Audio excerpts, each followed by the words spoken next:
This next video about combat nutrition is for the leaders. If you are a squad leader or a platoon leader or commander or XO, someone who may be involved somewhat in providing the meals for your troops, this video is for you because, as Napoleon said, an army runs on its stomach.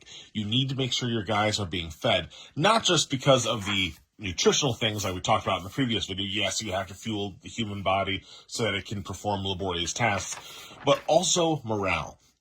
Morale and food go hand in hand because as guys are preparing for the assault, you don't want them to be thinking, oh, I'm so hungry. That is a distraction that pisses people off, and it creates unnecessary chaos and friction when you could just feed them. So if you can have good logistics, if you can make sure your guys are well fed, they will feel taken care of. And as I always told my guys, like, never underestimate the power of food to your guys. Like, if you give people free food, that hits the right note sometimes, and guys will go above and beyond because you gave them donuts one time, because you found that special coffee that they all like. So finding ways to leverage food will build very, very strong teams if done correctly, and a lack of food or doing it poorly can tear teams apart. So, first off, we talked before, keep it nutritionally balanced. Obviously, food is food, but also it needs to be balanced. So, if you just bring your guys just bags of rice and you're just feeding them bags of white rice for a month straight, that's not going to support morale at all. It needs to be balanced. You need to have the protein and the fat and the salt and everything like that. Finding ways to get hot and cold food in the right times per the context of the environment is great. Obviously, hot chili is best served on cold nights, whereas cold Gatorades are best served on hot summer days. So finding ways to balance that the right way is a phenomenal way to boost morale and prevent people from crashing out. Also, variety of food. This is actually something that the MREs do really well. Of course, all MREs kind of taste the same, but there are like 24 different MREs across two different boxes, and they change it out like every year or two. So there's always new stuff coming through.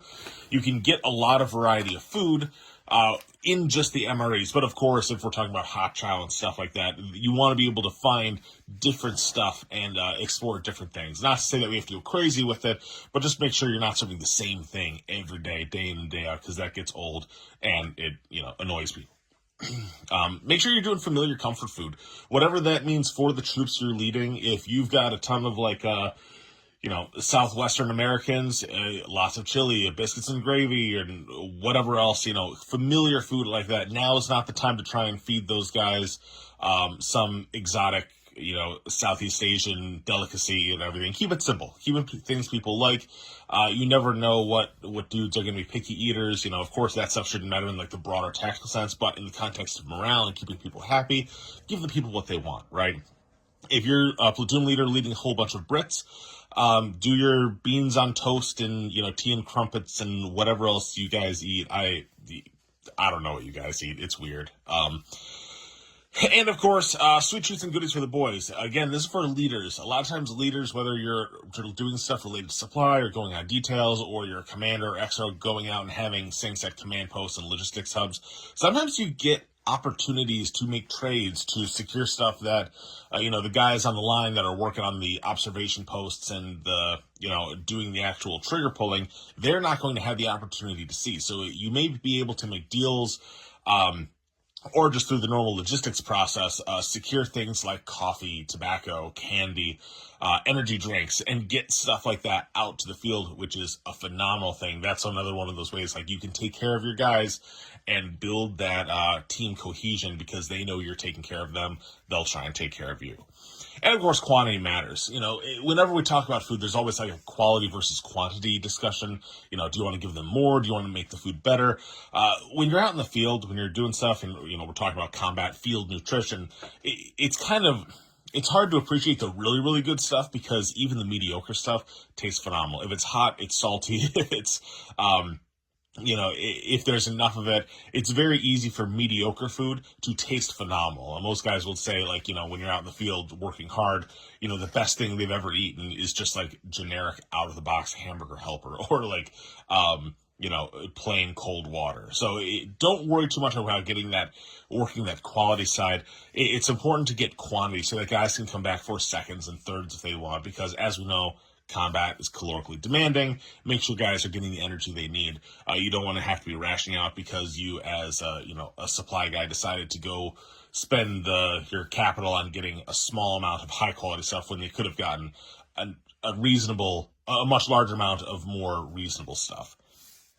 And then lastly, two little things to make sure that, besides the actual stuff that you're feeding them, ways you distribute the food, ensure that everybody actually gets the food. It's very, very easy in tactical environments that, you got 2 observation posts put out, and those guys weren't here when the food was distributed. Or you have guys getting assigned to details on adjacent units or helping out or unloading this or driving the commander around to his meetings. Make sure that those guys actually get the food that was delivered. Nothing breaks morale than the guys, especially those high performers that are actually going and doing those extra tasks, that they come back and realize that, oh, the food was already distributed. You didn't get any. Sorry. Like, that sucks. That really, really sucks. So make sure those guys actually get the food.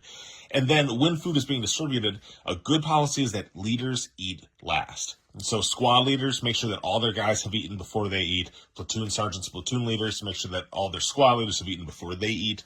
And then they're also, as you go up into the chain, make sure that all your guys, if they're not there, that food gets put aside for them. Otherwise, you run into situations where, if there is a shortage, if something runs out, you don't want this perception that the leaders were able to use their rank to secure their own food at the expense of everybody else. It's good policy just to keep, good morale and order, discipline, and everything going through. And of course, if there isn't enough food, the leaders get a little bit less. Those are usually the more adult, mature individuals that can handle a little bit of hunger, a little bit of fatigue. It's better to let the troops at the lower levels, the 18-year-old trigger pullers, make sure that those guys can actually get the food that they need.